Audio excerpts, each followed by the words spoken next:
I went fishing but only spent about 10 minutes out there. I forgot some of the gear and quickly went back in the house. I heard my wife talking to her friend and they said something that made me laugh.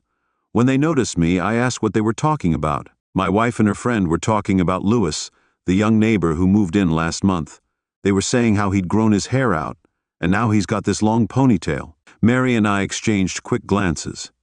Mila was the first to speak, brushing it off casually, saying, "Oh, Bruce," with a laugh. "We were just talking about Louis, the young neighbor who moved in last month. You know, he's been growing his hair out, and now he's got this long ponytail." Mary quickly jumped in, nodding as if I'd been waiting for the cue. "Yes, Lou, his ponytail is down to his back now. We were just having a laugh about it. You probably wouldn't notice these kinds of things." I stood there feeling slightly confused. I repeated, still trying to piece together what I just overheard, sensing the tension. Mary took a playful step back. "At me? You wouldn't understand. Bruce," she teased, "you've been bald for about 20 years now." Both of them burst into laughter again, as if that little joke was the best part of their morning. I forced a grin, though inside it stung more than I let on. "Well," I replied, determined to turn the situation in my favor. "I didn't go. I went bald because I didn't take care of my hair. I used to think that working hard to become successful was more important than keeping my hair. But I've realized that's not true." I got a few laughs from them for that, and Mila shook her head, still smiling. I found the fishing tackle I forgot, and slung it over my shoulder and headed back to the car. But as I drove towards the lake, I felt a bit strange. I couldn't shake off that feeling of unease. After all, it was probably just harmless fun. Fishing was supposed to be my escape, but somehow my thoughts kept drifting back to the house. I arrived at the lake, hoping for some peace and quiet. After parking the car, I cast my fishing rods, pitched the tent, and sat back in my chair, eyes fixed on the rods. However, my mind wasn't as calm as the water in front of me. Instead of enjoying the stillness, my thoughts, no matter how hard I tried, I couldn't relax. I kept thinking about what I'd overheard at home. I couldn't enjoy the usual anticipation of a bite. The fish didn't seem interested either. All I could think about was Louis, that young neighbor of Mila and Mary. I suddenly felt a pang of jealousy towards this guy who barely lived here a month.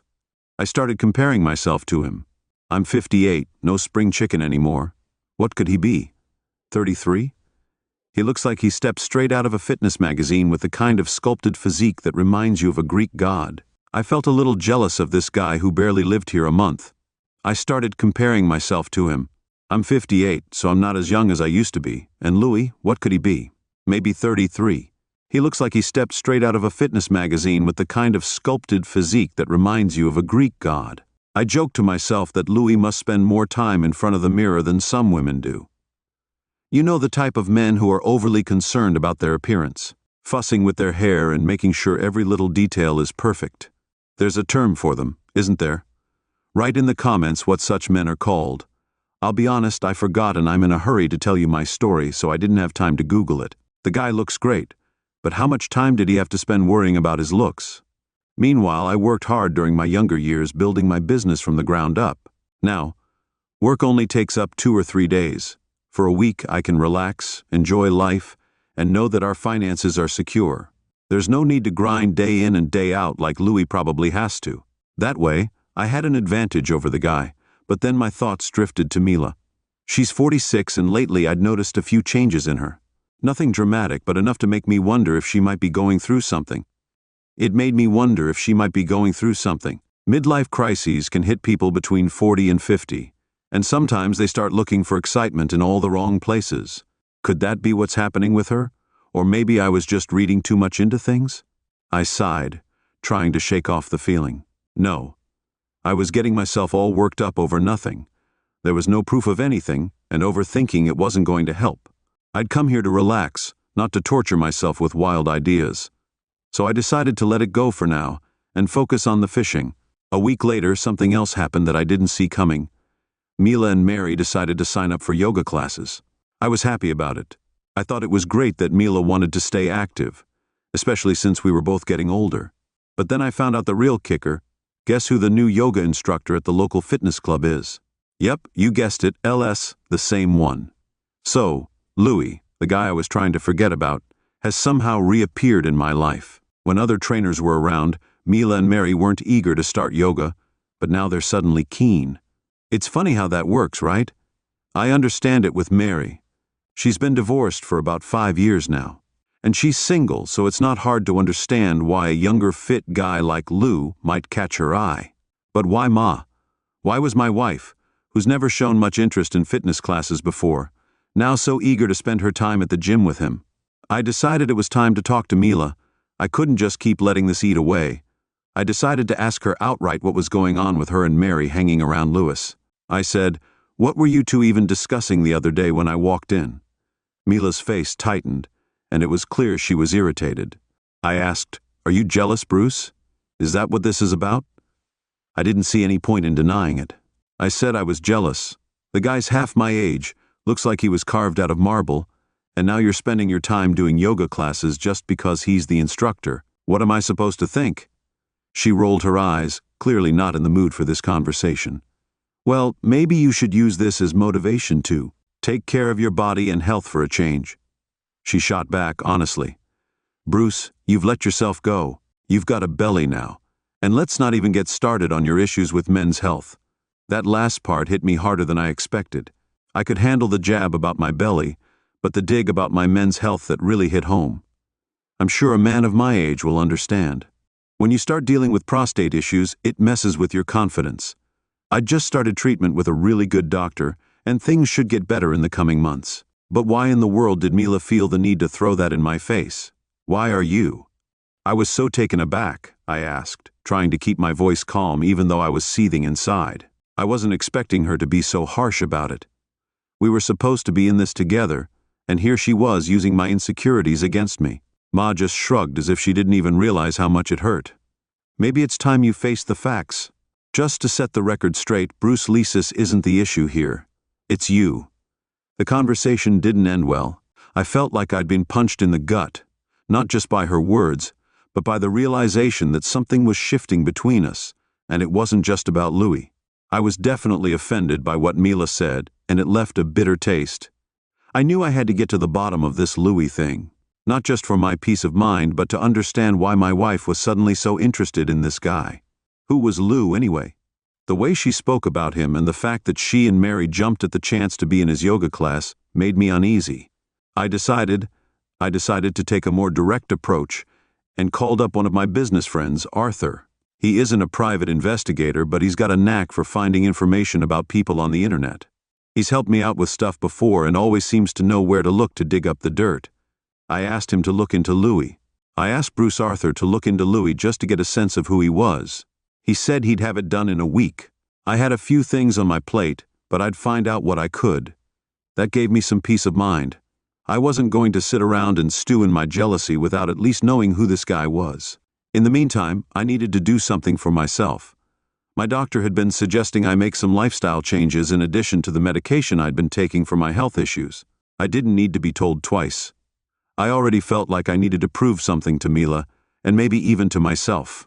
I started looking into different fitness programs, and one caught my eye, a men's sports camp.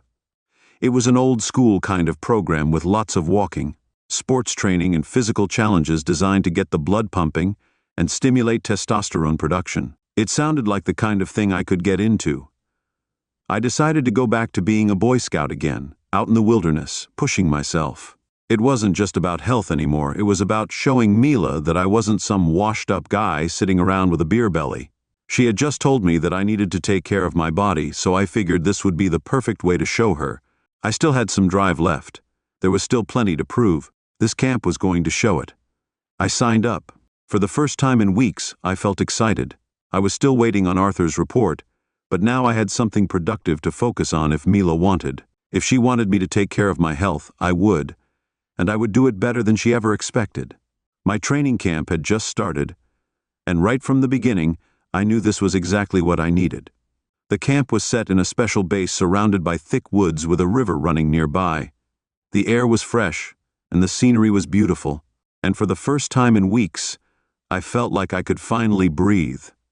I'd been waiting to hear back from Arthur about Louis, but there was barely time to think about it out here. The camp was filled with all kinds of guys, from young men in their 22nds to a few older men pushing 70. I've got to say, those older men looked they were like titans. You wouldn't guess their age from how strong and fit they were. Seeing them made me realize I had no excuses. If they could do it, so could I. The training program was intense but exciting, full of challenges and interesting tasks designed to push us. I hadn't felt this alive in a long time. It was like I'd just tapped into a second wind, right as I was getting fully immersed in camp life. My phone buzzed. It was Arthur. My heart raced a little as I stepped away from the group to take the call. I was curious about what he had found.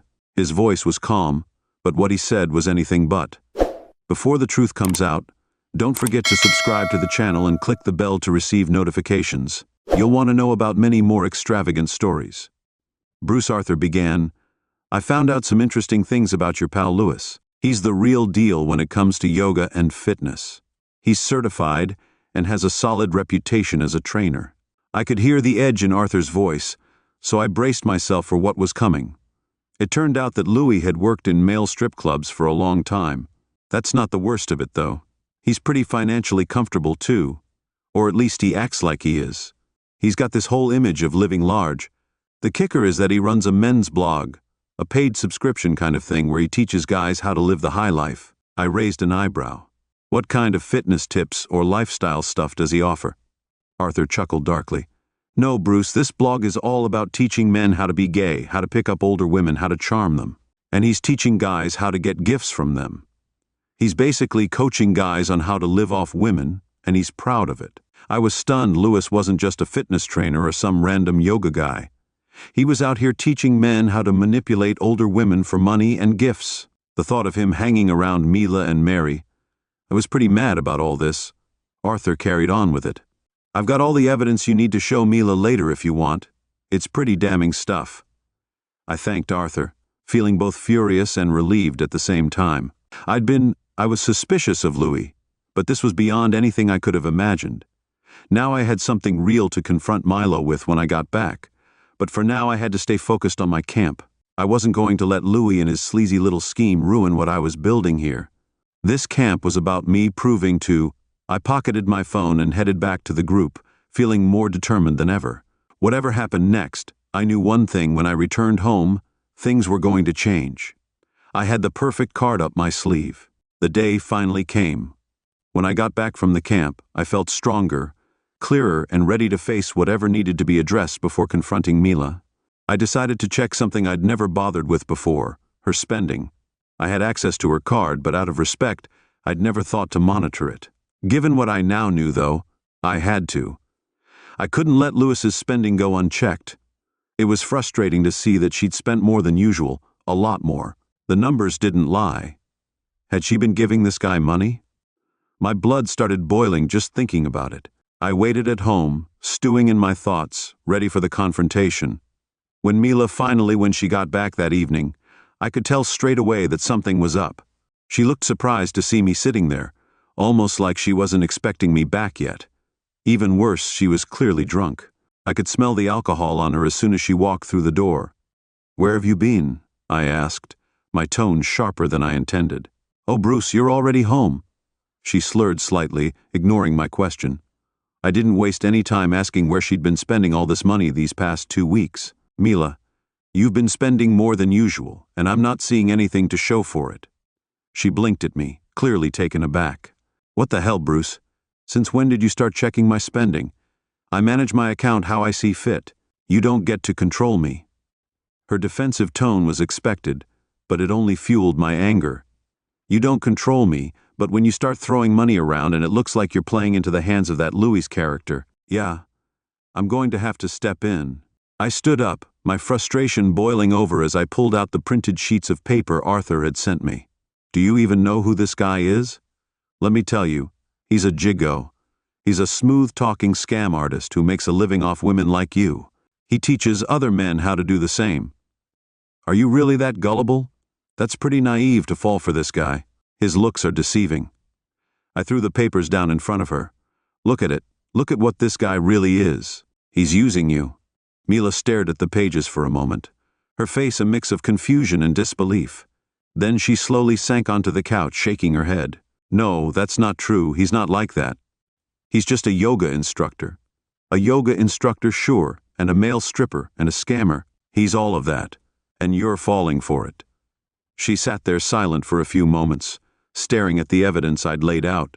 I could see the gears turning in her head, but whether it was the alcohol or the reality hitting her, she wasn't firing back like she usually would.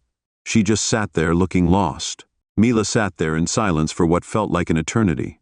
Then, with a bitter edge to her voice, she said, "Yeah, he really was," and for a moment I felt a flicker of relief.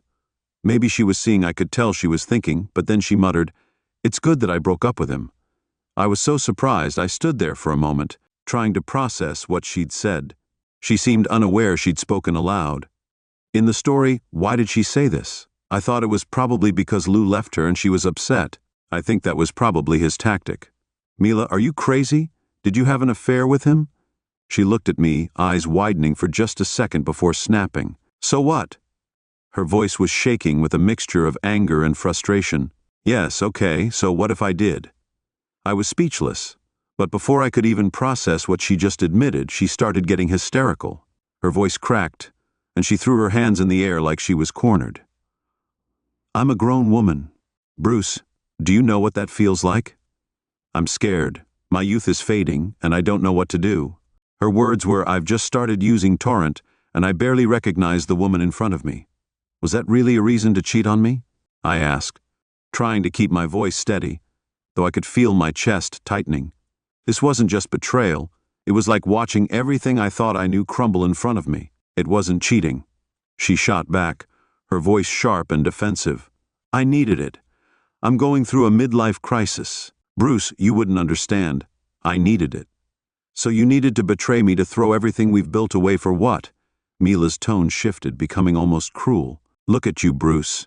You're older than me, you've got your health issues, and you just dragged me down. I'm still in my prime, and I needed to feel alive again." You wouldn't understand that her words cut deeper than anything I'd ever heard. "When did you become like this?" I asked quietly, not even sure she could answer. Instead, she started rambling and placing the blame on me. "You don't understand women, Bruce. You don't know what it's like for us, how we feel as we age, what we need, and you don't try anymore." I couldn't believe what I was hearing. It was like Ma had turned into someone else. I suddenly realized that there was something else going on. It felt like there was something pulling her in this direction. Then it hit me. It was Mary who had dragged her to those strange classes and courses, all that nonsense about women's energy and who knows what else. Maybe it was just a hunch. But it seemed like Mary had planted some bad ideas in Mila's head, and now they were coming out as this madness. I didn't know how to respond. The woman I loved was blaming her own midlife crisis on me, on my age, my health, on everything but herself. This whole situation had destroyed me. I felt like everything good inside me had just faded away. I watched as Mila, without a care in the world, grabbed a bottle of wine and started pouring herself another glass. She was already well on her way to getting drunk. The sight of it just made me angrier. I could feel my anger building up inside me, boiling over as I struggled to keep calm. I had to keep my cool. I couldn't stop the words from coming out. "Lou has a long tail in more ways than one." She didn't even flinch. She burst into hysterical laughter, cutting through me like a knife. "He manages it better than anyone." She slurred her words and her eyes were glazed over, but I was filled with spite. I stood there, gripping the edge of the table, my knuckles white. Her words echoed in my mind. For a moment, I felt like I might lose control, but I didn't. I held it back, though the rage was tearing through me. "You've destroyed our," I shouted, startling even myself, "marriage. You cheated and humiliated me. Instead of showing any remorse, you're still trying to tear me down after everything you've done. I have no choice but to file for divorce." She didn't blink. Instead, she raised her glass in some twisted mock toast. "Bruce, go to hell," she sneered, "but just don't forget that in your cozy little financial world I have a share." There was nothing I could do about it. I clenched my fists as her words sank in. She was right, of course. No matter how much I wanted to leave her with nothing, it wasn't possible. She had a stake in my business, and we had tied so many parts of our lives together. I trusted her. I loved her. And now I was paying for it. But as much as her words stung, they also brought clarity. I looked at her, laughing at my pain, throwing everything in my face, and I realized something. I'd rather lose some of my money than live like this in this constant state of humiliation. Some time passed, Ma and I got divorced. She walked away with her share of the assets, enough to live comfortably, at least if she didn't waste it all on young lovers. As for Louis, he was a different story. I decided to make a fresh start and packed up my life and moved to a new place, far from the memories of our crumbling marriage. I needed distance, not just from her but from everything that reminded me of those last painful months. What surprised me most, though, was what happened after the dust settled. Of all people, it was Mary Mila's I had a friend who started hitting on me. It began subtly enough. She reached out, supposedly just to check on me, saying she wanted to console me. But soon enough, the flirting began. She'd find excuses to meet up, always a little too touchy, always with that gleam in her eyes that I knew too well. I couldn't believe it. Mary, the very person who had fueled Mila's strange ideas in midlife crisis, was now trying to slither into my life. It felt like she was playing a long game. I couldn't help but think maybe she had her own reasons for doing what she did. Perhaps she'd always had her eye on me, waiting for the right moment. Or maybe she was just one of those people who gets a kick out of causing chaos in other people's lives. I wasn't having it, though. I turned Mary down every time she came sniffing around after what I went through with Ma. The last thing I needed was more drama. I was done with that. Instead, I focused on myself and getting back in shape, both physically and mentally. That training camp had I was fired up and I wasn't about to let it burn out. I stayed in touch with some of the guys I'd met there, building new friendships with people who pushed me to be better. The more I trained, the more I realized how much I had been neglecting myself over the years. One of my new friends from the camp suggested that I take a trip. He said, "You should go somewhere like Thailand, Bali, or Zanzibar." He said, "Trust me, it'll do wonders for your mood. You'll unwind, reset, and maybe even come back a whole new man." I wasn't sure what he was hinting at, whether it was about the beautiful beaches, the culture, or something else entirely, but I figured, why not? I could use a surprise or two after everything that had happened. Besides, I'd earned a break from the chaos of the past few months. Maybe a trip was exactly what I needed to finally move forward. Maybe incredible fishing awaits me in these resort areas. Whatever lay ahead, one thing was certain: I was done with the past. It was time to focus on what came next for me, and only me.